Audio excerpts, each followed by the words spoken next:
So if we need to really control that flight, for me, that is much easier if I just calm that speed down a little bit. So if we look at where club head speed went there, that was actually a better strike as well.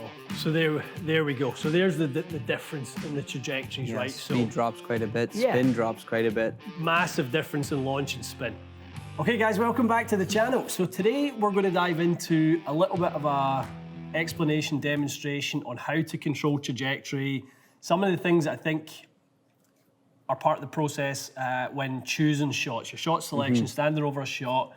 Obviously, we know the benefits of just dialing in your proximity, Mikey. Yep. You know, we don't want to be leaving ourselves 40, 50 footers all the time. That's the number one problem when it comes to maybe three putting too much. So we know the key to driving handicaps down is minimize your three putts and eliminate penalty shots.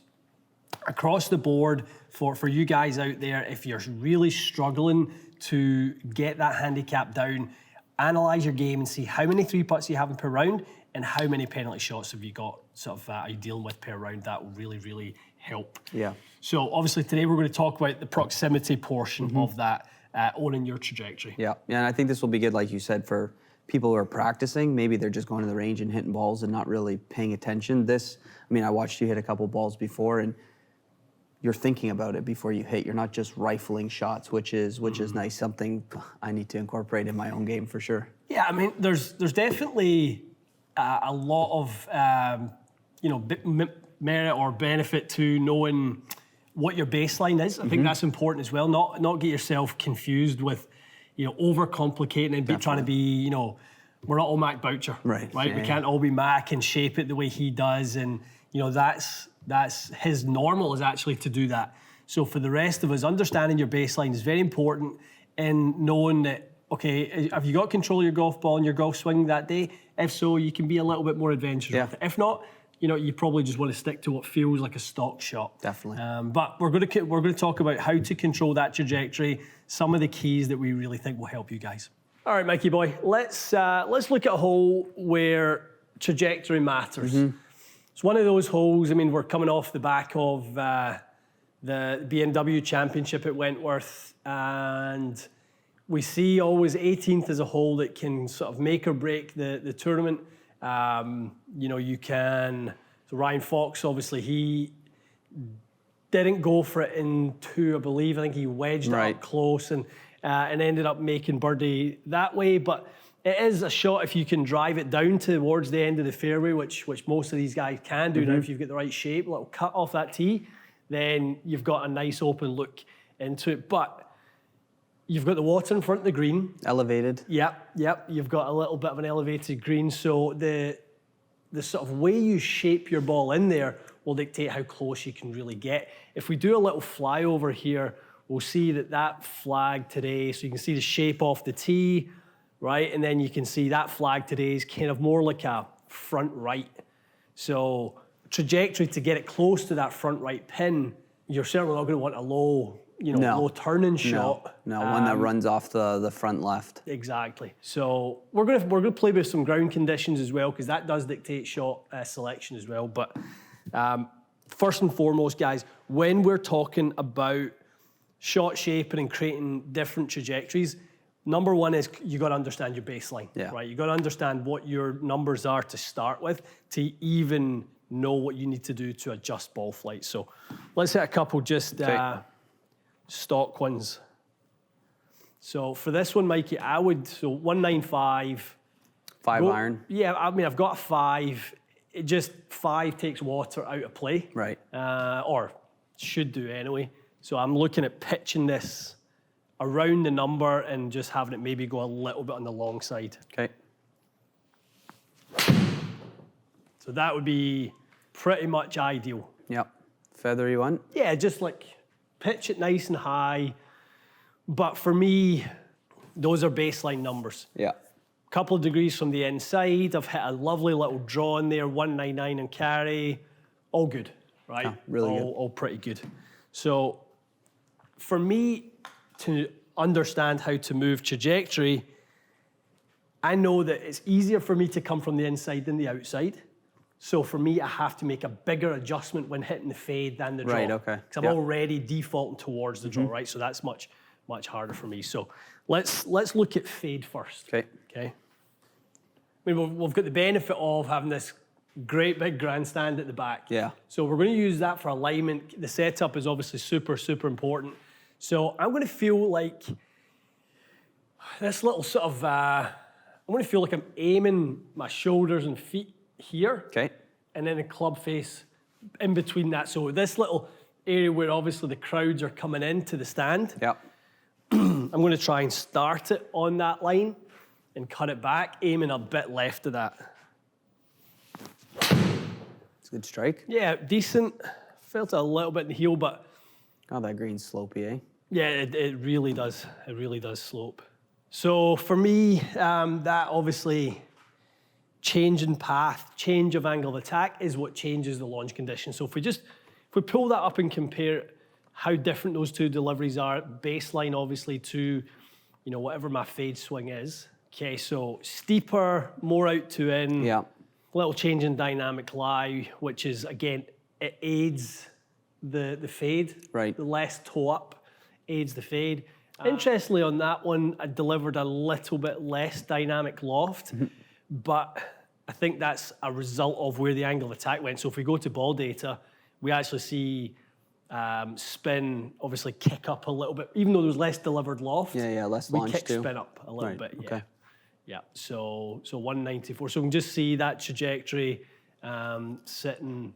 So let's hit the fade again, but let's hit the high fade, Mikey. Okay. Right. So when it comes to hitting these shots, the second point we want to talk to you guys is about varying your speed control.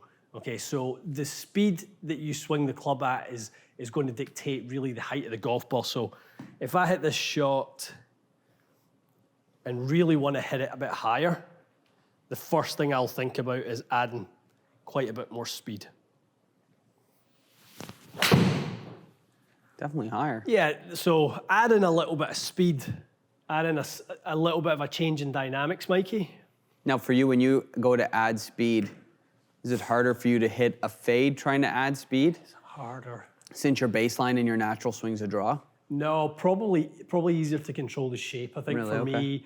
me, because when I hit the draw with high speed, I find it hard to control the height.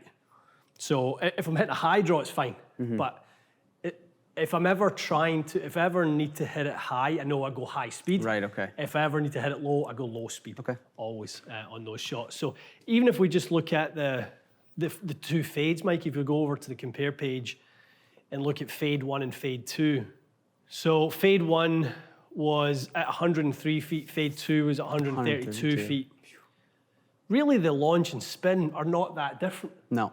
The ball speed is the difference. Yeah. So you change the speed, you change obviously the peak height changes significantly, right? So we kind of get the carry number closer to the first one, which was a little bit of a draw, but it totally changes the height, totally changes the land angle, and drops trajectory. I mean, that jump in speed makes a massive difference. Yeah, a huge difference. It really does.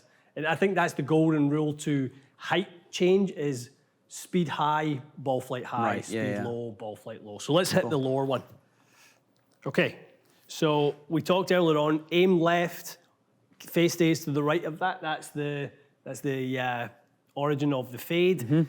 The draw has to come from the opposite. So Right. we're going to aim ourselves a little more down the right-hand side. The face will stay left of that. Okay, ball position for me goes back. Easiest way to control the path going to the right is to shift the ball position back. So is your alignment there the BMW logo on the right side, or is that Yeah. too far right? So the BMW logo would be where the face is. Right. Because one thing it's a good segue, Mikey. The one thing got to remember is, in the old ball flight laws used to say, face points at the target, and then obviously path goes for a draw right of the target. Right. Well, we know when it comes to this iron, the ball is going to start, 80% of its start line will be dictated by where the face points, right? So if we want to draw it, we don't want it to start at the target. You know, if we're going to, look at that sort of window of 20 yards to the right, well, if we go 80% of that to the right, we're looking at what, 4 yards right, right? If we're going to go 20% offline. So we want it to be more than that. Right. So we actually have to have the face. I like the face at the BMW Target. I like the kind of feet and stance just inside the tree line. Right, okay. Yeah, so you really gotta feel like you've got a big differential between the two. Okay. And I think that's, when I watch Mac, that's why he curves it so effortlessly, is because he doesn't mess about with those alignment lines. He really changes them. He doesn't subtly move them. Like he moves it massively. Yeah. And that really is the key to being able to move your trajectory. So obviously, quite a bit more shape. Runs out quite a bit more again. Yeah. But quite a change in launch conditions. Okay, so as we kind of look at those two ball flights, so pretty much starting, the right amount to the right amount to the left, and curving back to the target. You can see in the club data, if we go to that, sort of quite considerably different loft. Yeah. Sort of a dynamic loft deliveries. You get a little steeper on it. Yeah, get a little bit. Interestingly, it's a little bit steeper, which actually isn't probably the norm for a lot of people. Right. I would say my high fade, I get quite a bit shallower, but my normal fade is probably like 4 or 5 down. Yeah. So the draw typically is a little bit shallower than the fade, generally speaking.